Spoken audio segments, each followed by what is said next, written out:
You saw the news, you saw the fires, you saw the fake AI images, and now people are saying they're going to cancel their trip to Mexico. But imagine canceling your trip to Miami because federal agents are killing people and kidnapping them in Minneapolis. Sounds crazy, right? But that's exactly what they want you to do with your trip to Mexico right now. Now listen, what happened in Puerto Vallarta and Guadalajara is serious. I'm not downplaying it, and I don't promote any type of violence whatsoever. And I actually know of some people that were in those areas and they were scared for their lives. But the problem to me is that a lot of this story has been left out of this. And this isn't new for Mexico. Look, I'm not here to tell anyone not to cancel their trip to Mexico. If you don't feel safe, don't come. I'm all about that. If you don't feel safe going anywhere in the world, don't go. Just stay home. But what I'm saying is the panic that I see online about canceling the trip and Mexico's a bad place isn't matching what I'm seeing on the ground here in Mexico City. It's just not all adding up. And that's exactly what we're going to talk about today. Now, one of the biggest pet peeves, I'll call it, even though I don't really like using that word, Americans and other people around the world think that Mexico is some tiny place. Well, they get this from the news. The news and media makes it seem like if something happens in one place in Mexico, it's happening everywhere else. But Mexico is a massive country. Like canceling your trip to Cancun because something happened on the other side of Mexico in Puerto Vallarta is like canceling your trip to Miami because something happened in Chicago. They're almost the same distance. Like from Cancun to Puerto Vallarta is over 1,100 miles. It's far. And people are acting like that stuff is happening in Cancun too. So they want to cancel their trip because they're scared of all of Mexico. See, visitors in other beach towns and other areas, other than Guadalajara and Puerto Vallarta, have not reported any incidents whatsoever. Nothing to do with burning vehicles or burning buses or cartel violence or police violence or nothing like that. So I think people need to stop believing that if it happens in one neighborhood or one city or one town, that it's everywhere. Mexico is made up of 99% of just normal living, everyday working people. And it doesn't deserve this reputation. But you need to think about this. Why does the news make it seem all of Mexico is in trouble? What do they want you to do? They want you to watch.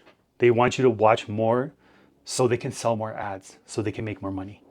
Because they're in the business of making money. Now, the second point is kind of the nature of the incidents. See, people were apparently burning buses and trucks to create roadblocks, to create barricades inside Puerto Vallarta and Guadalajara.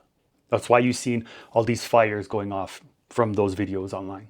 And this was a specific reaction to a criminal group in Jalisco, the state in Mexico, to military operations that allegedly killed their leader or one of their leaders. This is what everyone's saying.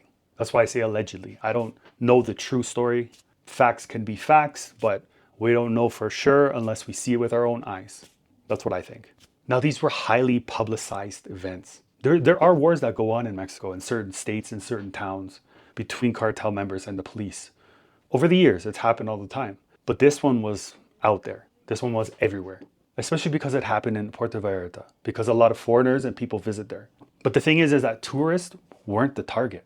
And apparently the cartel members sent out something saying to the public, stay in your houses and don't come out today because we're going to do these things. Don't know the truth? That's what I heard. In very popular tourist areas, they were still heavily guarded by the military and the police in those areas, all over Mexico. Nothing changed with that. Again, the violence was mostly targeted towards military and law enforcement, not tourists. But to be honest, the cartel doesn't care about you. Like, I don't know why you live in this little bubble that you think the world cares about you. That was just a joke. But honestly, they don't care about you. They care about money. And if you get in the way of their money, then you have a problem. But those kind of things are usually only things you find if you're looking for them. And it's really funny how the USA forgets so quickly about its violent unrest and deadly protests in the past. They really have a short memory. Or is it a selective memory? Yeah, I think it's a selective memory. Now, my third point is the double standard in tourism. Now, let me explain a little bit. The US experiences mass shootings, severe civil unrest at times, and high violent crime rates in several major cities. But international tourists don't cancel their trips to Disney World in Florida or the Grand Canyon or New York City just because of gun violence in other states. It's like Mexico's seen as one place. But when you look at the US, why do they get the privilege of being separated state by state or city by city? Danger here, but it's not dangerous there. It's the same thing in Mexico. Doesn't make any sense other than the people telling the story and how they're profiting from this. And Mexico has been viewed for this. This is not new. It's been viewed for this for over 100 or 150 years now, maybe even more. It's one simplified way, which makes Mexico and her people seem like they're just lurking in the shadows, ready to rob you.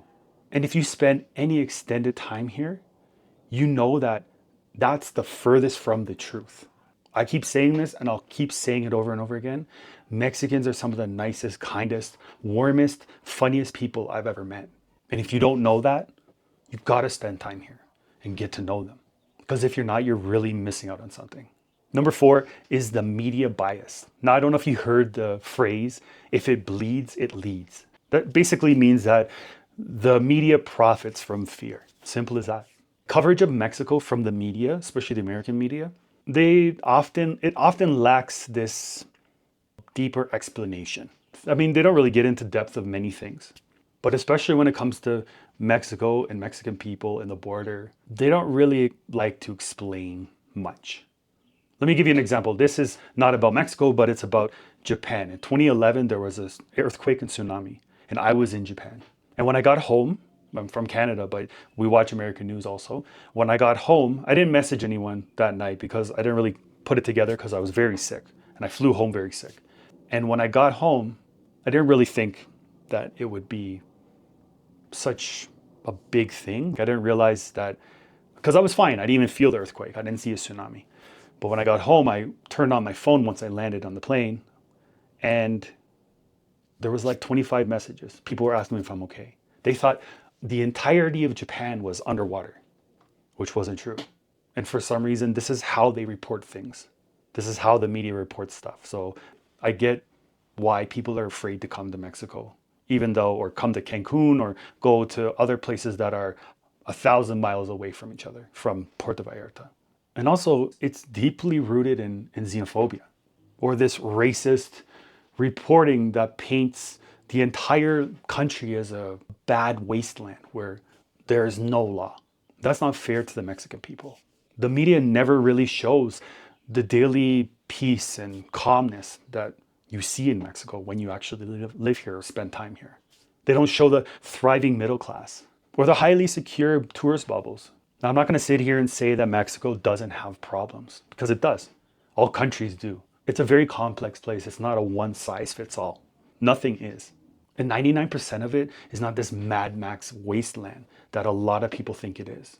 See, I've been to a lot of spots that aren't considered tourist areas throughout Mexico, especially around Mexico City and outside of Mexico City. And not for a second have I felt like I've been in danger. It's completely different than what I thought before actually coming to Mexico. Like my first time. And my first time wasn't that long ago. It was about 4 or 5 years ago. 4 years ago? So 4 years ago. And honestly, I make these videos because I used to think that in a place like Mexico City, there were a lot of people around, waiting for you to kidnap you or take all your money. And I haven't even seen that yet. I've seen more of that in Toronto, Canada than I have in Mexico City. I've seen more problems in Toronto, Canada than I have in Mexico City. And in recent years.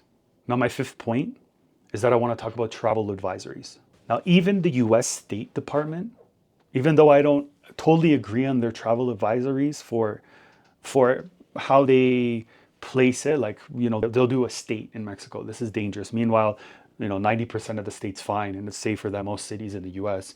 It's a couple border towns that are the issue. They'll say the whole state is dangerous, don't go. But they don't blanket all of Mexico like the US media does and say that the whole place is bad. Like some states might have a do not travel to warning, fine. And a lot of those places where it's dangerous, you don't want to go anyway. I mean, you wouldn't want to visit a bad place in the US, in Chicago or LA or New York.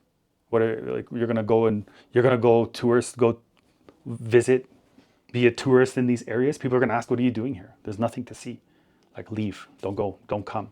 But other states like where Cancun or Tulum or Baja, California, like where Cabo is, usually have a warning of saying exercise with increased caution.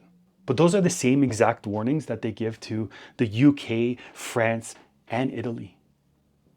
But you're not afraid to go to UK, France, or Italy, are you? I don't know if my points are making sense to you yet, or if you're really thinking about this at this point of the video, but it really doesn't seem fair to me. Now, the next point is the tourist bubble economy. As many of you probably know, that tourism is a massive part of Mexico's GDP.